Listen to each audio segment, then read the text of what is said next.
Oh, yes, you can see the recent movement. I think that pressure started from Russia, Vladimir Putin mounting a kind of Russia when the Alexander Storm was trying to impose, a nuclear deal, and with Russia, or trying to deny or trying to support Ukraine, and the road the world has given Finland as a nation that has one of the best ranking human rights nation in the world was what the factor Vladimir Putin used to shut down Alexander Stubb recently, citing the the appearance or disappearance, or non-public appearance of the Biafra separatists, who is also a Finnish citizen, talking about Simon Ekpa. The development a few days ago, was quite interesting, where the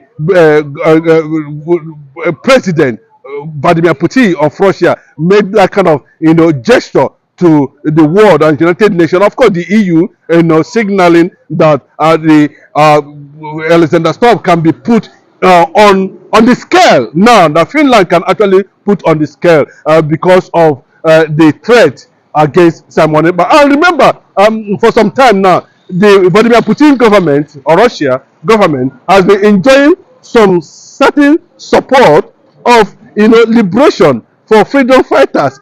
Asking the United Nations, asking the foreign Russian foreign minister, to factor Biafra liberation in some of the meetings they are doing over the BRICS issue and all that, considering the fact that Biafra as a nation is also the part of the Sahel nation. So the liberalization, not to allow Russia to factor in deeply in Africa. The Russian government, the US government, and the Israeli government are mapping out a strategy to make sure that those who are going to stand as a force, in representing Sahel in some of the international policies that are going to take place any moment from, especially the issue of the maritime, which is being seen as the next world major source of resources.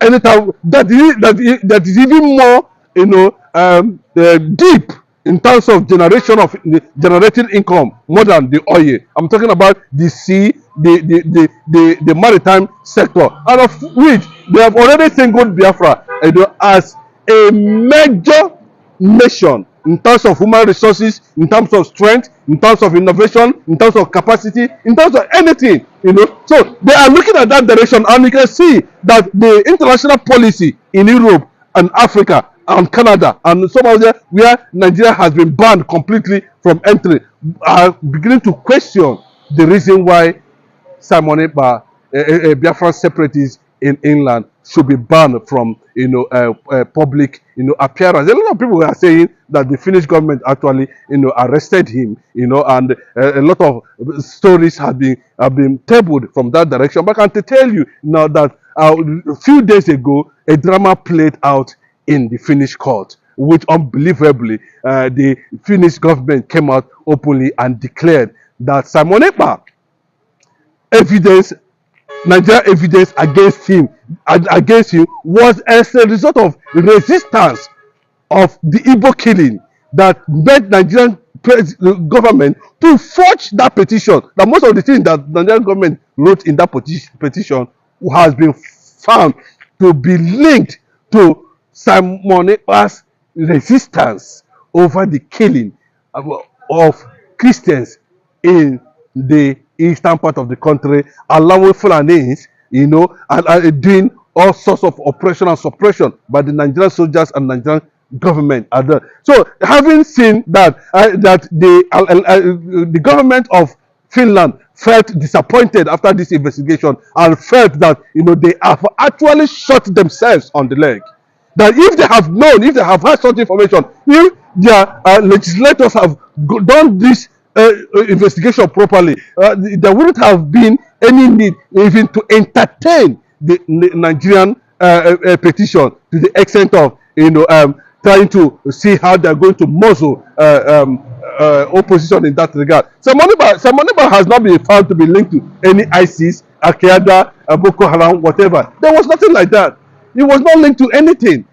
So what we are seeing now is a clear intervention of most powerful nations around the world. And the Aso Rock has been conducting emergency meeting on the next direction to do, what next to do now that the Finnish government has finally nailed them on the floor of their chambers there in Finland. What are they going to do about it? That tells you that it's a major breakthrough for Simon Ekpa, and of course, like they put it, Simon Ekpa might any moment from now make his dramatic appearance publicly, because the news has filtered in, and that Dr. Ngozi Rabweze is currently working assiduously to make sure that that bridge is being transformed to reality, where the signal has already gotten to Abuja currently now. With the crisis that is happening in Abuja currently now, with the situation in Abuja currently now, I can tell you categorically clear that Abuja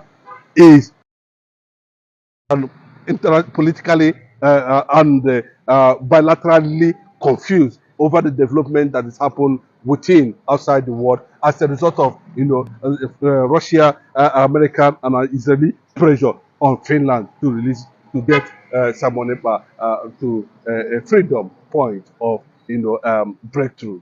There is this trending news across the nations of the world. The foreign nations are surprised. Who is the terrorist between Fulani S-men or Simon Ekpa? We've seen the International Terrorism Agency, they've ranked Fulani S-men the fourth most dangerous terrorist organization in the world, Fulani S-men. Now, Simon Ekpa's name is not there.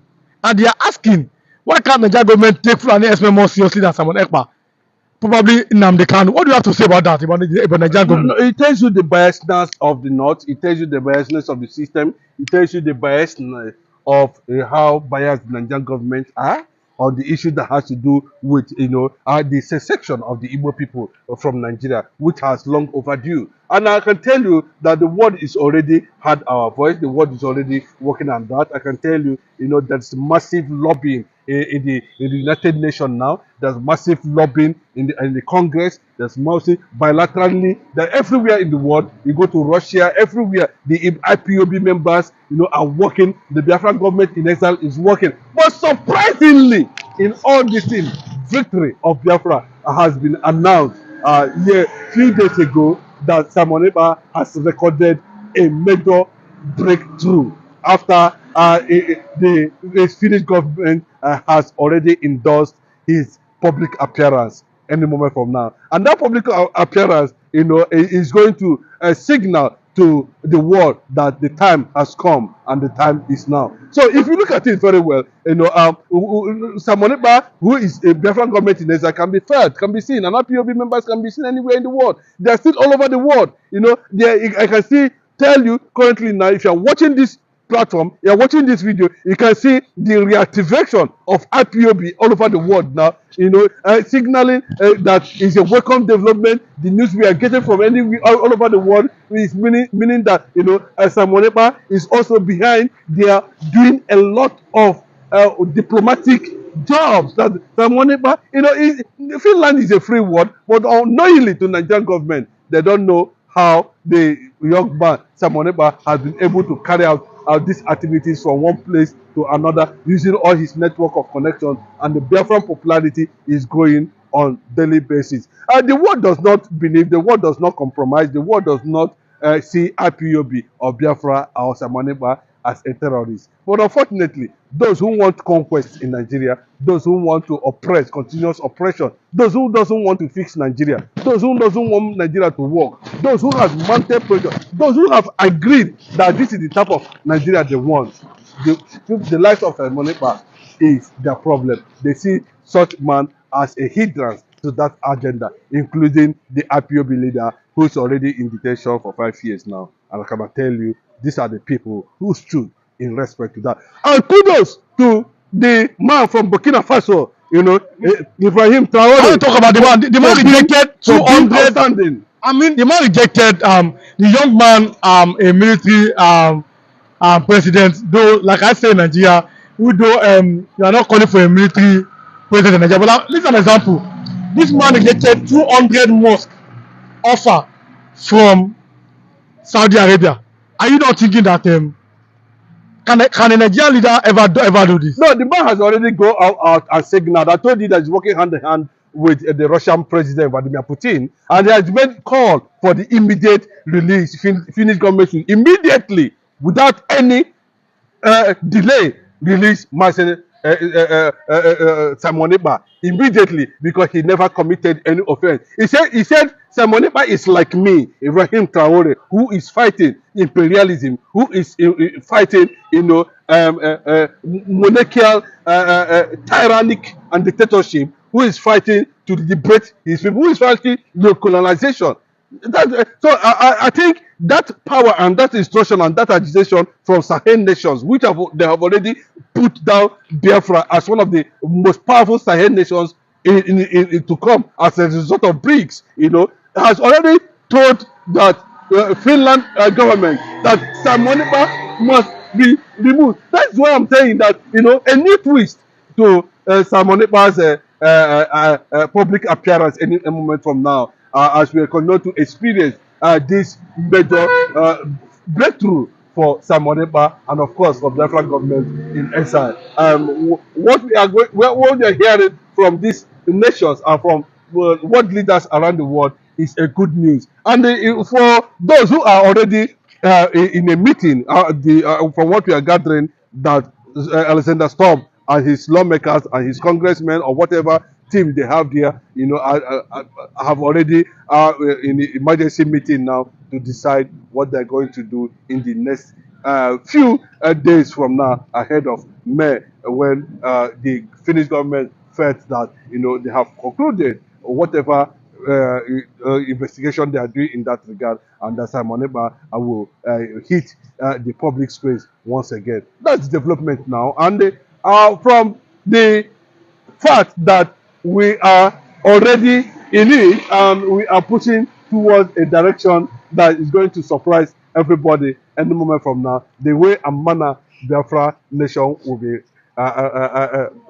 allowed to exist by support of the international community has already put Nigeria on the side of the fight. Like a lot of people are saying that Bola Ahmed Tinubu is likely going to be the last president of Nigeria. These are the things they are already finding out, pointing out, information that we are hearing, intelligence revelations that we are getting from different blogs around the world. Is signaling that there might not be 2027.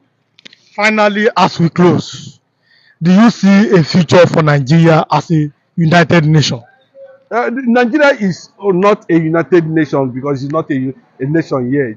The symbol of a nation that is united can only be found in Biafra, and that is it. Biafra is going to dwarf anything that has to do with Nigeria and save the pride of the black man, and that is why you see the likes of nnamdikanu, Simon Ekpa, Ngozi Oravezi, and some other powerful Igbos around the world, who are working on the ground to make sure that the black man's history is preserved, the black man's ingenuity is preserved, the secret of black man is kept with the Biafrans. I can tell you that. Check it anywhere. It has become a spirit. Everybody is buying into it, and you can see the resilience coming from Simon Ekpa, coming from nnamdikanu, and coming from the Igbo people too.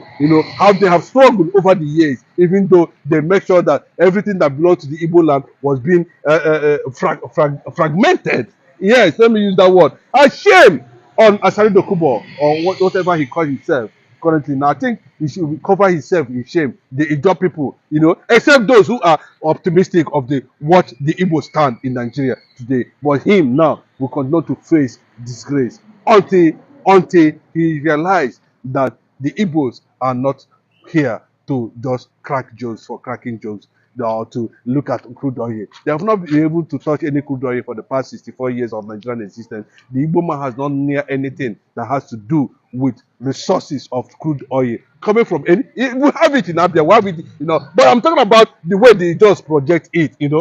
Imagine where it becomes their own and it becomes autonomous, and they have Biafra on this umbrella. Go to your land. Do they have electricity? They don't have anything, but still resources are being taken away from there. It's not going to be like that.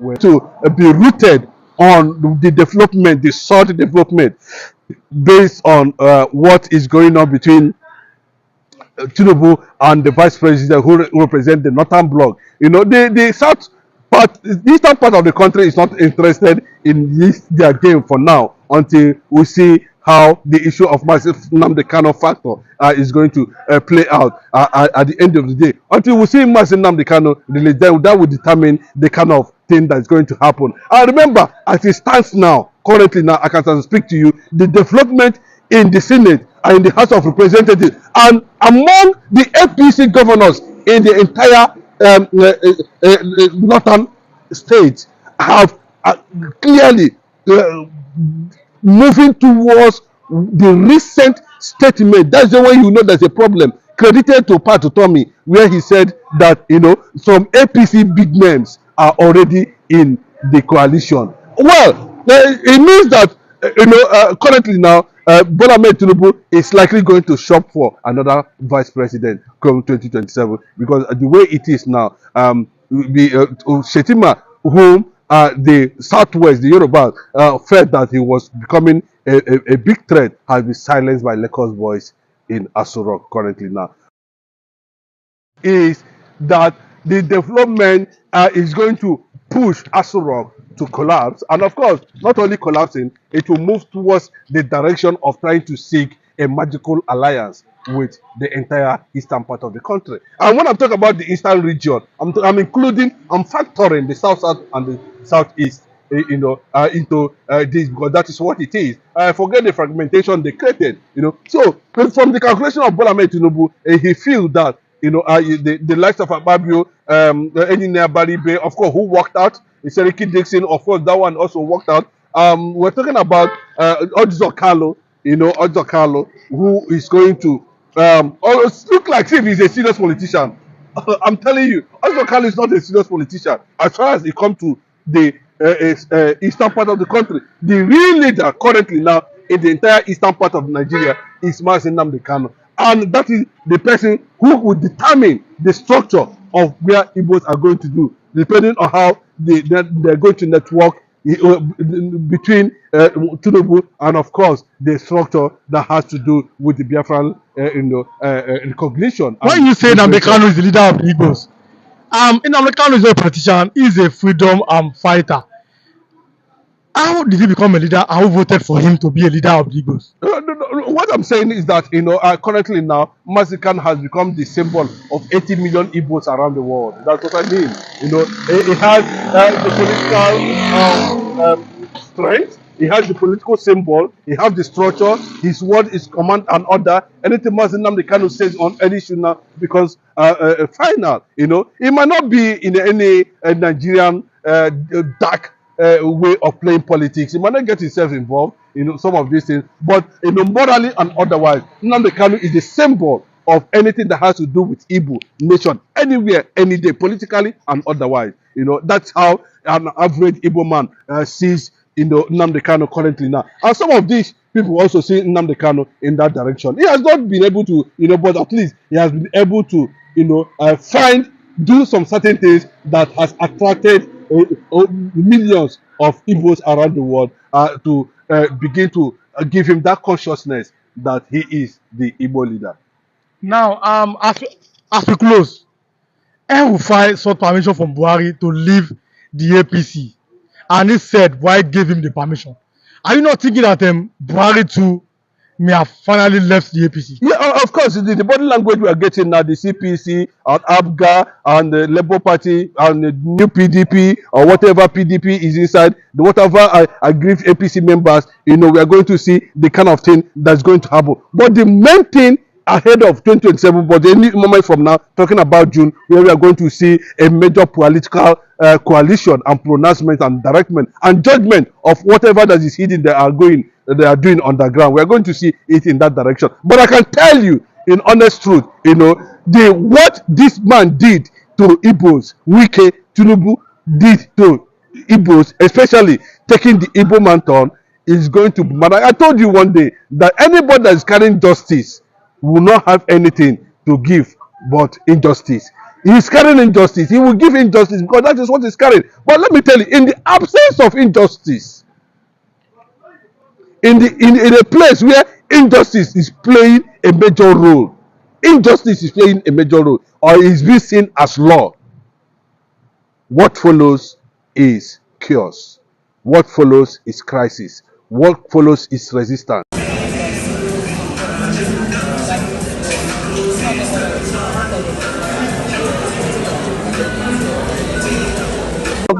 For that wonderful question, the anchor of this great platform. First and foremost, I want to say, Simon Ekpa has come out to say, or has outlined countless times that he said that the Nigerian government cannot win Biafra with a barrel of gun for the second time. Now when he said that, see, Nigerian government cannot win Biafra with a barrel of gun, it means that nobody needs to die for them to exit Nigeria. Now, Ojukwu fought Biafra in a different dimension. Now, nnamdikanu did it via his own dimension. So Ekpa is taking it globally. And now, we've seen world body recognize Biafra. We've seen the UN and then some other global body have come out to endorse the Biafra struggle. So kudos to him, it is a plus. Some persons have come out to say that Simon Ekpa should be discredited, the likes of Ohane's and that of the southeastern governors. But my question is that you said Simon Ekpa should not be taken serious. Then who should be taken serious? The government who is not willing to protect our people? Is it the people who have refused to speak up when the Igbo man has been marginalized in the country?